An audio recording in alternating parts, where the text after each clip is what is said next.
వేములవాడ నియోజకవర్గ వ్యాప్తంగా క్రిస్మస్ వేడుకలు ఘనంగా నిర్వహించారు.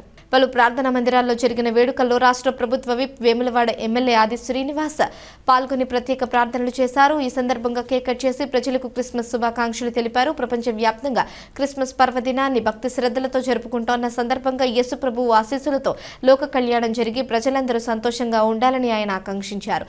సాటి మనుషుల మధ్య ప్రేమ, శాంతి, సోదరభావమే యేసుక్రీస్తు మానవాళికి అందించిన గొప్ప బోధన అని పేర్కొన్నారు. క్రైస్తవ సోదరులకు అండగా రాష్ట్ర ప్రభుత్వం నిలుస్తుందని, ప్రజా ప్రభుత్వంలో అన్ని వర్గాలకు న్యాయం జరిగేలా కృషి చేస్తున్నామని ఆది శ్రీనివాస్ స్పష్టం చేశారు.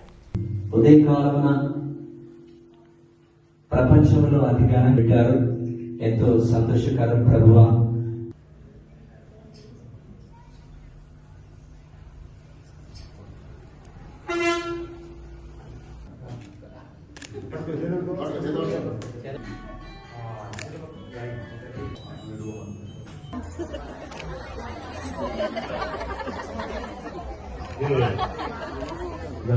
కుటుంబంలోకి వచ్చి ఈ పండుగను ఆస్వాదించడం, యేసు ప్రభువును వేడుకోవడము, అందరూ బాగుండాలి, అందరినీ చల్లగా చూడు తండ్రి, ఎలాంటి కీడు రాకుండా చూడు మా ప్రాంతానికి, మా పిల్లలకు అందరూ బాగుండేలా ఆశీర్వదించాలని చెప్పని ఆ యేసు ప్రభువును వేడుకునేటువంటి ప్రతి ఆదివారం ప్రార్థన మందిరాలు కీర్తనలు, సూక్తులు, బోధనలు విన్నా ఈ పండుగకు ఉన్నటువంటి ప్రత్యేకత అంతా ఇంత కాదు.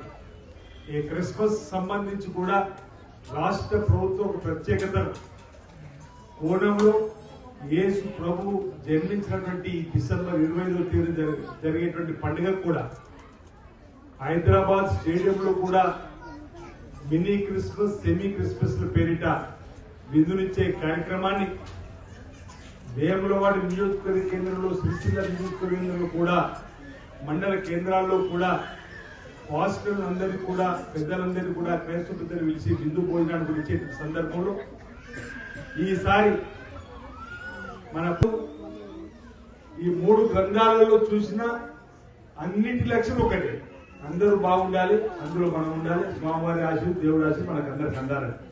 కాబట్టి మనం ఇది లౌకిక దేశం. ఈ లౌకిక దేశంలో అన్ని మతాలను గౌరవిస్తూ ముందుకు పోయేటువంటి క్రమంలో కూడా మనం చట్టాన్ని రూపొందించుకుని పోతున్నాం. గతంలో ఇది సహజపడి కాకున్నప్పుడు కూడా ఏ విధంగా మన మధ్యలో నిలబడి ఏ ఇబ్బంది వచ్చినా ఉండను, ఇప్పుడు కూడా అదే విధంగా మీ వెంట ఉంటున్నా. మీ ఆశీర్వాదం నాకు అదే విధంగా అందింది. ఓ బీసీ బిడ్డ, ఎస్సీ, ఎస్టీ, బీసీ మైనారిటీ వాళ్ళందరూ కూడా కలిసి తీసుకున్నటువంటి ఆశీర్వాదం ఇప్పుడు ఈ ప్రాంతంలో జరుగుతున్న అనేక కార్యక్రమాలు మీరు స్వయంగా చూస్తున్నారు. రాబో రోజుల్లో కూడా మన ప్రాంతాన్ని అన్ని రంగాల్లో కూడా అభివృద్ధిలో తీసుకుపోయిన బాధ్యతను మీ బిడ్డగా తీసుకుంటారన్నమాట సందర్భంగా తెలియజేస్తూ, ప్రజాపాలన సాగుతా ఉంది, ఇంద్రమ్మ రాజ్యం సాగుతా ఉంది, పేద ప్రజల అభివృద్ధి కోసం అనేక కొత్త పథకాలు